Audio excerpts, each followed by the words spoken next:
હવે ગાંધીનગરથી જ્યાં પ્રદૂષિત પાણી મામલે લોકોમાં આક્રોશનો માહોલ જોવા મળ્યો છે। બાલાસિનોરમાં રહેતા લોકોએ ગાંધીનગરમાં ધામા નાખ્યા હતા।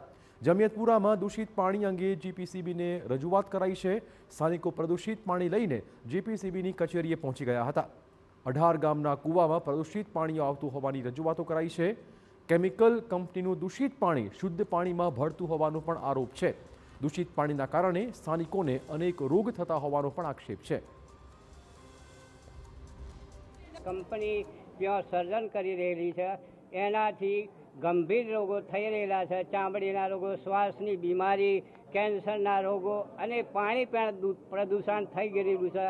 તો આ માણસોને કઈ રીતના જીવવું, ઢોર ઢાંખરના પણ મુશ્કેલી થઈ રહેલી છે, રોગો થાય છે। તો આ જીવવાની મુશ્કેલી થઈ છે। વહેલી તકે આ કંપનીને સીલ મારવામાં આવે તો સારું છે। તો બાલાસિનોરના લોકોનો આરોપ છે કે કંપનીના દૂષિત પાણીના કારણે પીવાના પાણીના તમામ સ્ત્રોત જેવા કે કૂવા અને તળાવના પાણી પણ દૂષિત થઈ ગયા છે, જેના કારણે લોકોને ચામડીના રોગ અને કેન્સર જેવી સમસ્યાઓ પણ થઈ રહી છે। સમગ્ર મામલે મોટી સંખ્યામાં લોકોએ ભેગા થઈને ગાંધીનગર જીપીસીબી કચેરીએ રજૂઆતો કરી છે।